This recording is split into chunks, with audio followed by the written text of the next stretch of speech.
দাদা প্লিজ দাদা, আমি তোমার দুটো পা দোকানে আসো। বাড়ি কেন, কি আছে বাড়িতে, কেন আমার ডিটেল জানতে চাইছো, কেন আমি কারখানা তোমাদের সাথে শেয়ার করবো? তো বন্ধুরা, এই মানুষটাকে তো তোমরা অনেকেই দেখছো, আর এর নামও অবশ্যই জেনে গেছো, রাজুদার পকেট পরোটা নামে বিখ্যাত। তো তোমাদের সোশ্যাল মিডিয়ায় সব জায়গায় এই মানুষটার ভিডিওটা তোমাদের সামনে চলে আসছে। তোমরা কেউ কেউ এনার ভিডিও দেখে বিরক্ত হচ্ছ, আবার কেউ কেউ এনার ভিডিও দেখছো। তোমাদের পছন্দ না হলেও এনার ভিডিও সামনে চলে আসবে। আর এর পিছনে রাজুদার কোনো হাত নেই। আসল কারণটা কি, রাজুদার এত হঠাৎ করে ভাইরাল হওয়ার পিছনে বিষয়টা কি? খুলুন এটা, আরে দেবো কোথায়? হ্যাঁ, প্যাকেটগুলো খুলুন, দাঁড়িয়ে উনি করবে। আর এই যাকে ক্যারি ব্যাগ খুলতে দেখছো, এটা হচ্ছে একটা ফুড ব্লগার। এর ভাইয়ের সাথে এরকম ব্যবহার করার পিছনে একটা কারণ আছে।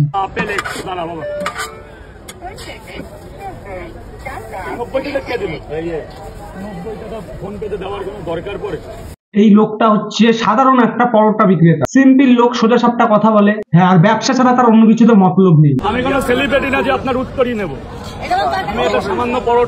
তারপরেও কিছু লোক নিজের স্বার্থেই লোকটাকে বিরক্ত করে যাচ্ছে।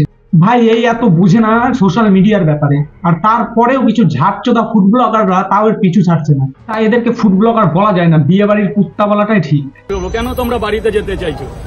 এই বাড়ি যাওয়া নিয়ে তো একটা মোটা ঝামেলা হচ্ছে। আমার তো পাড়া থেকে প্রেশার আসবে এরপরে, তখন দায়ীগুলো কি তোমরা দেবে? একটা লোকের যখন ব্যবসায় অসুবিধা হয় আর সে আনলিমিটেড ভাইরাল হয়ে যায়, একটা লোকের বহুত অসুবিধা হতে পারে। কিন্তু এই গুড ব্লগার গুলা ভিউজ আর টাকা ছাড়া অন্য কিছু বোঝেই না। আর ভাই, এই গুড ব্লগারের ক্যাটাগরি হিসাবে অনেক দোকানদার আছে, কিন্তু ওই দোকানদারদের কাছে এখন তারা যাবে না, কারণ তার ভিডিওর সাথে এর ভিডিওর ভিউজ এর পাত্তা পাচ্ছে না। কারণ এই রাজুদার মেন ব্যবসাটাই হচ্ছে পরোটা বেচা, আর এর মধ্যে গেলে তো ভাই প্রবলেম হবেই। যেমন ওয়েস্ট বেঙ্গলে অনেক দোকানদার আছে যাদের মেন কাজ হচ্ছে ফেসবুক পেজ চালানো আর লোকের সাথে কন্ট্রোভার্সি করা, তারপরে যদি কিছু টাইম পায় তাহলে সেটা ব্যবসা করা। যেমন কি আমাদের বালছেরা পরোটা আলা আর গ্র্যাজুয়েট মূর্খ চাওয়ালা। শিয়ালদাতে আরেকটা দাদা বিক্রি করছে পকেট পরোটা, রাত্রিবেলা পরোটা বিক্রি করে কিন্তু সকালবেলা খাওয়াচ্ছে। সে নিয়ে কি বলবে? আমি বিভিন্ন জায়গায় প্রমোশন করে বেড়াই, ঠিক আছে, এটা ব্যবসা নয় আমার। কা লোক পাগল ছাগল লোক, কথা বলতে পারে না, কথা আটকে যায়, ম্যায় করে গায়। ভাই, এই মালগুলা ভিডিও দেখলে যে আমার কি লেভেলের গালি দিতে ইচ্ছা করে। 1 মিনিট এদের ভিডিও দেখলে 5 মিনিট লাগে রাগ কমাতে। তো হয়ে গেল ভাই লোক, সবাই কেমন আছো? আই হোপ সবাই ভালোই আছো। শালা ইন্ট্রোটার মধ্যে মনে হচ্ছে মালগুলো চোদন দিয়ে। তো ভাই, আজকে কাদের আর কি বিষয় নিয়ে কথা বলবো, আশা করি তোমাদের আর বেশি বুঝাতে হবে না। ভাই চলো সরাসরি যাওয়া যাক ভিডিওতে। কিছু ফুটবল আকারের ঢ্যামনামো আর কিছু দোকানদারের গার পেঁয়াজি কমাতে মাই আজকে 70% ফার্স্ট এক্সটেন বের করবো। দাদা প্লিজ দাদা, আমি তোমার দুটো পা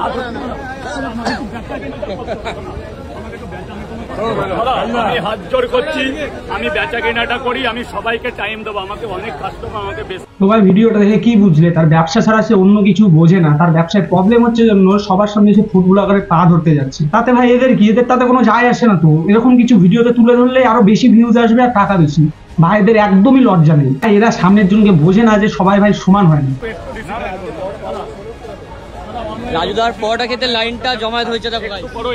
একটু যদি করে করো, আমি একদম অবশ্যই কম্প্রোমাইজ, সব জায়গায় কম্প্রোমাইজ করতে হবে। রাজুদার ভয় আছে এখানে বেশি ভিড় গ্যাঞ্জাম হলে তাকে উঠিয়ে দেওয়া হবে, তাই নিজে গিয়ে ভিড়টা সাফ করছে। বুধবারানি ফুটবলার গুলো আগামী ভিড়টাকেই তুলবে ক্যামেরায় ওদের গাইসের জন্য। না, তোদের গাইসই তোদেরকে গাল দেয় রে, তাতে এদের কি, এদেরকে ভিউজ আর টাকা লাগবে। রাজুদা, এত মানুষের যে ভালোবাসা পাচ্ছ, কেমন লাগছে? আমি তোমাকে স্পেশাল ভাবে বলবো সব। একদম থ্যাংক ইউ। এত দূর থেকে তোমাকে। আরে পাড়া লোকটা পরোটা গুনছে, তার মধ্যে ওদের প্রশ্নের উত্তর দিতে লাগবে। কি ধরনের ছ্যাঁচড়া মাল ভাই! এদেরকে বলছে কিন্তু ভাই আলাদা করে টাইম দেবে। বাট এই ব্যবসার টাইমে রাজুদাকে জ্বালায় যে ভিডিওর ভিউজটা আছে, অন্য টাইমে টাইম নিয়ে ভিডিও বানালে এই ভিউজটা আসবে না। শালা ছাবলা চোদা কানা বোবা, শালা কানা বোবাকেই শালা অসম্মান করছি। আচ্ছা ওকে। তুমি বসো, আমার সবার সাথে তো তুমি একটু আলাদা। একদম নাচোদায় কোথাও বসে, ভিড়টা কমা, এটা বলতে চাইছে রাজুদা। অবশ্যই দোকানে আসো। বাড়ি কেন, কি আছে বাড়িতে, কেন আমার ডিটেল জানতে চাইছো, কেন আমি কারখানা তোমাদের সাথে শেয়ার করবো? রাজুদা ভিউজের নেশায় পড়ে গেছে, তো তাই বাড়ি গেলে গরম রড গাড়ির মধ্যে ঢুকাই দিবা। এটা আমার পার্সোনালিটি। এখানে আমরা নিজেরা মা বোন, ঘরের মা বোন বউ মিলে তৈরি করি। এগুলো কেন তোমাদের শেয়ার করবো? কেন তোমরা বাড়িতে যেতে চাইছো? বাড়ি যাওয়ার আগে এদের বাড়িতে সিসিটিভি লাগাই দিয়ে আসবা, তারপরে বুঝতে কেমন লাগে। বাড়া এদেরকে সোজা ভাষায় কিছু বলতে ইচ্ছা করে না। তোমাকে চ্যাটের লাল ঝোল, ধন পরোটা, হাতের বিরিয়ানি দোকানদারের মতো ভাবছে, তাই একটু পিরিট ঢালছে। এদের এই ব্যবসা এগুলা তো লিগাল, এগুলাই হয় আর হচ্ছে। কই, আমি তো আজকে 12 দিন ঘরে বসেছিলাম, কোনো ফুটবলার তো একটা ফোন করনি যে তোমার কি দিন চলছে? দোকানটা খুলে পারলাম না, সব তো চলে এসছো। ভালো মন্দ জিজ্ঞাসা করা নেই, কেমন এসে ক্যামেরাটা মারলেই হয়ে গেল। দাদা ক্যামেরা খুললেই আর ভাইরাল লোকের মুখ দেখালেই তো টাকার ভিউজ না। তুমি যে কথাগুলো বলছো এগুলো একটা ফুড ব্লগারের ক্যামেরায় রেকর্ড করা হচ্ছে। এখন তোমার অপিনিয়ন, তোমার রাগ হাসি ঠাট্টা যাই দেখাবে তাতেই ফুড ব্লগার করারই ফায়দার লাভ। আমি তো একটা মানুষ না, আমি জন্তু জানোয়ার আছি। এই ফুড ব্লগার গুলারই তো জন্তু জানোয়ার, তাই এদের মতনই সবাইকে ভাবে। তুমি এদের সাথে বেশি মিশলে চললে তুমিও এদের মতনই হয়ে যাবে। অথের এদের ক্যামেরার সামনে কোনো ওপিনিয়নই দেওয়ার দরকারই নেই। নিজের ফোন আর ক্যামেরার সামনে যা বলার বলো, তুমি এদেরকে যাই বলো এদের কোনো যাবেও আসবে না। বহু ছ্যাঁচড়ামো লেখখুরের পরে এই লেভেলে আসে নামছে ফুড ব্লগার। আমি কোনো সেলিব্রিটি না যে আপনার উত্তরই নেব।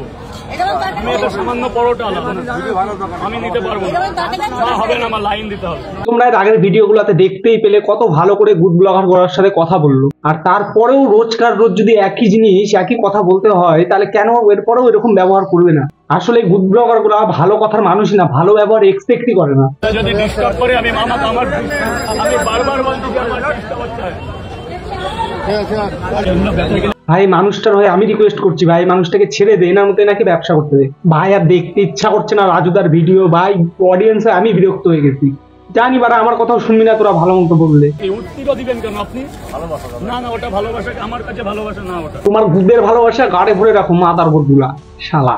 এরা নাকি ভাই বলে ফুড ব্লগার, ভাবলেই কিরকম লাগে। ওয়েস্ট বেঙ্গল থেকে পাগলা কারো জেল উঠাই দিয়ে এদের ক্যামেরার সামনে দাঁড় করায় দাও, এটাই সব থেকে বড় শাস্তি এখন ওয়েস্ট বেঙ্গলে। খুলুন এটা, আরে দেবো কোথায়?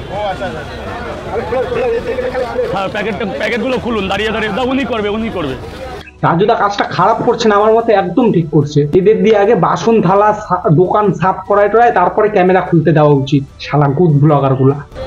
আজকে আমাদের ইউটিউবার স্যার আমাকে হেল্প করছে, এই বড় কিছু। এটা তো বড় পাওয়ার। দেখুন স্যার আমার কতটা কষ্ট হয়। তাহলে তারা জানো কেমন লোক ফুড ব্লগার হয়? যখন বুঝতে পারে ক্যামেরা অন করে ভিডিও করে ওটার থেকে ভিউজ আর টাকা কামানো যায়, ইনকাম করা যায়। মানে বলতে চাইছি এক একটা জেলার একটা করে টপ নাম্বার 1 আলসা লেখখোর হলেই একমাত্র ফুড ব্লগার হওয়া যায়। আর এখন যারা হয়েছে এই ধরনের মানুষ মানে কোনো খাটনিও করতে পারবে না, ডিডিটও করতে হয় না। আর এই জন্য এবার আমার গাছটা বেশি করে চলে। যার কাছে এরা ভিউজ পাবে মানে ভাইরাল মানুষ, তাদের আগে গা ধোয়া দিতে হলেও তাও দিবে। রাতের ভাত সকালে পান্তা ভাত, রাতের খাসি সকালে বাসি। আর আমার ইচ্ছা করছে তোর এক করতে মা মাসি। ওকে ভাইরাল যারা করেছে যেসব চাপড়ি ব্লগাররা, তাদেরকে আমি ঘৃণা করি। इसकी मौत का भोला चेहरा। আর একে নিয়ে যদি আমার অপিনিয়ন দিতে যাই তাহলে একটা ওয়েব সিরিজ বানাতে লাগবে, কারণ এত খারাপ খারাপ গালি দিতে হবে, ওটা ইউটিউবে দিলে সেটা কপিরাইট দিয়ে দিবে।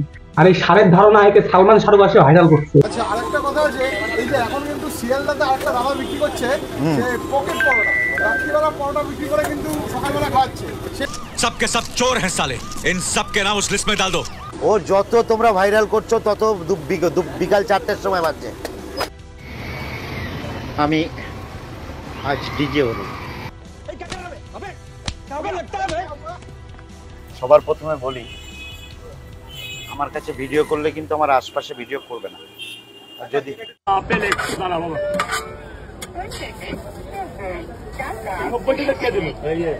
90 টাকা ফোন পেতে দেওয়ার কোনো দরকার পড়ে? ওই টাকা পাবো আমি আর? এখন পুজোর টাইম, কেন বোঝো না? ওইটা আমার বৌদি রাখো, বৌদি হাতে চলে যাবে। আর যা বলে চারে আর আওয়াজ দিও না।